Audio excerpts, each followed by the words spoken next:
Aduh.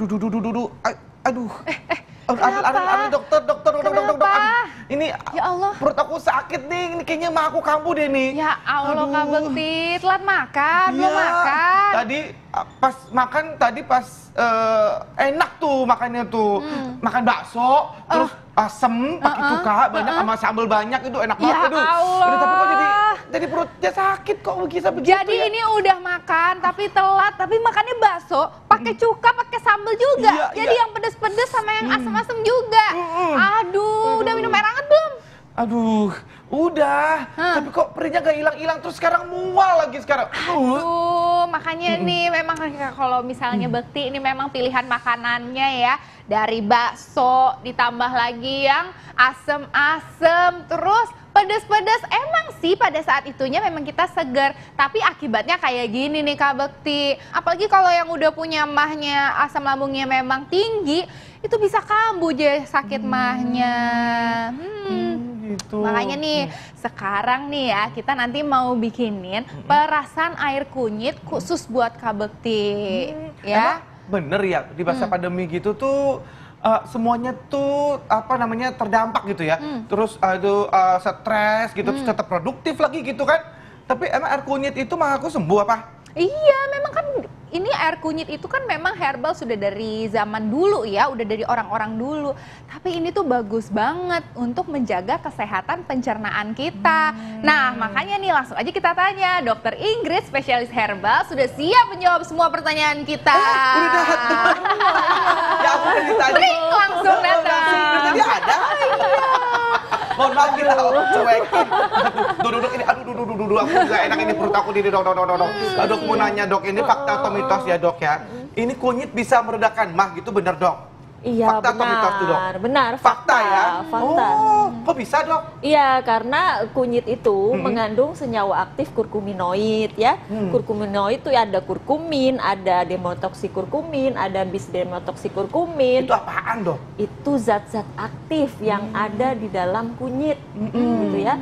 Fungsinya untuk mengurangi produksi asam lambung, juga melindungi lapisan mukosa lambung. Nah, mah itu selain disebabkan oleh faktor stres misalnya, atau salah makan atau makan telat, juga bisa disebabkan oleh infeksi bakteri ya, yang namanya Helicobacter pylori.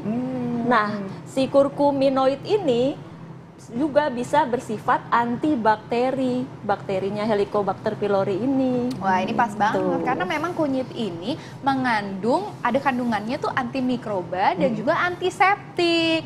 Nah, ini Dokter Ingrid ini sekarang akan memperlihatkan kita nih gimana caranya kita bikin ramuan kunyit untuk pencernaan. Nah, ini di depan kita sudah ada nih ya dok ya.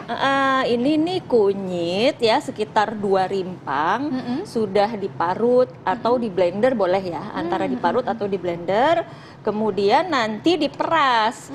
Kalau orang zaman dulu biasanya langsung meres di kain gitu ya. Betul. Terus Jadi, begini tangannya sarinya- langsung kuning semua Iya, gitu kan. betul. Jadi kalau kita cukup seperti ini aja, kita taruh di saringan ya. Kemudian ditaruh nanti gitu ya? iya. Disaring gitu ya? Nanti Oke, disaring kita gitu. tuang air ya, air hangat ya. Nanti langsung Iya, airnya diminum yang sudah. dimasukkan air hangat ini ya dok Oh, ya. tinggal dicampur air hangat gitu ya. matang ya. Bisa dok? Dan ini bisa Kayaknya dicampur sudah dengan bisa. madu gitu dok, bisa nggak ya dok? Boleh ya dok. boleh. Wow. gitu ya. Sebenarnya ini mudah ya. Nah. Jadi kita sebenarnya peras-peras juga ini ya. Oke. Cuman perasnya pakai saringan. Gitu. Waduh. Gitu. Nah, dok, ini kalau dilihat ini kan agak ribet ya. Kalau misalnya untuk orang yang mungkin sibuk gitu, kayak saya kan ini orangnya sibuk banget tuh, banyak Iya, iya. kegiatan gitu kan, Artis dok. memang Artis sih. soalnya Iya, dok, iya. ya nyanyi, main film, ya kan, gitu. presenter gitu. Ada nggak sih produk yang simple gitu, terus kemudian juga ada kandungannya sari kunyit gitu dok? Iya, jadi sebenarnya kan memang sebenarnya ramuan ini sih gampang ya, bikinnya begini doang, tinggal campur madu. Tetapi memang untuk orang sibuk ya susah juga ya. Iya kan Ya. ada bagian menggilingnya dok ya kan. Iya, makanya di pasaran itu sudah banyak tersedia produk-produk sari kunyit ya. Jadi mengandung ekstrak kunyit. Oh gitu. Ah, ini kayak gini ya dok ya. Nah, ini seperti Sido muncul sari kunyit ini nih. Apalagi nih bentuknya nih ya, soft kapsul. Ini jadi lebih cepat diserap oleh tubuh gitu ya dok ya. Wah. Dan ini dosisnya juga terukur nih untuk kebutuhan hari-hari kita. Jadi lebih praktis seperti orang-orang sibuk seperti aku gini ya. Iya. Seperti artis macam Indra Bekti. Nah, ini sebenarnya nih kalau seperti ini bisa dikonsumsi setiap hari nggak sih? Ya, bisa Oh, aman ya, Dok? dikonsumsi tiap hari ya.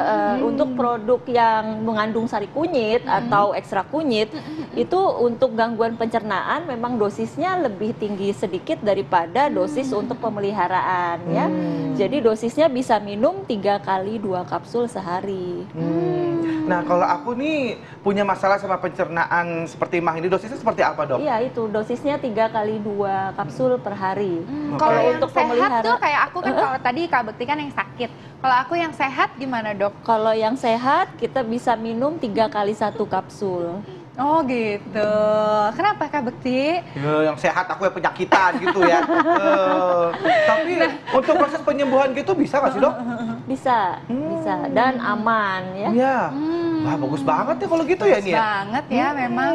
Nah, Kak Bekti berarti sekarang udah paham dong ya bagaimana cara pembuatan minuman herbal dari kunyit. Ya, Ya pasti kan? dong. Ini ngerti banget. Nah, aku udah paham banget pastinya nih untuk pemirsa juga pastinya juga sudah paham. Dan jangan lupa ya, yang sakit mah minum Sido muncul sari kunyit. Dan juga pemirsa jangan kemana-mana, kita akan kembali setelah yang satu ini.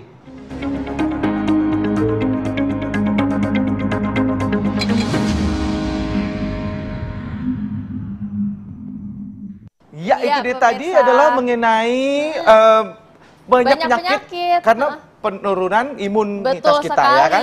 makanya kita harus tetap menerapkan pola hidup sehat nih. Karena memang pandemi ini belum berakhir pemirsa, walaupun kita udah mulai back to work lagi, Betul sudah sekali. beraktivitas di luar Nah, rumah. yang perlu diperhatikan adalah benar-benar kita harus menjaga kesehatan kita dan juga menerapkan 3M ya. Ini benar-benar yang harus diinformasikan oleh pemerintah ya gitu. Jadi kita harus ikuti 3M, menjaga jarak, mencuci tangan, Ya. dan menggunakan masker. Kemana-mana. Tuh, semua aktivitas harus pakai masker ya. Nah, boleh masker kain ataupun masker medis. Ya. Ini kita bicara di sini karena memang kita udah menjaga jarak ya Betul, dari dan tadi ini juga ya. sudah disinfektan juga Dan ya sudah semuanya. disemprot-semprot makanya. Tapi kalau kita off air langsung kita pakai masker. Betul. Baik, kalau gitu Oke. kita pamit undur diri ya. Ya, pamit undur diri dulu. Jangan lupa saksikan terus Hidup Sehat setiap hari Senin sampai Jumat jam 1 sampai jam 2 siang live di TV One. Saya Indra Bekti, Saya Dr. Sheila Salsabila, Indonesia hidup sehat.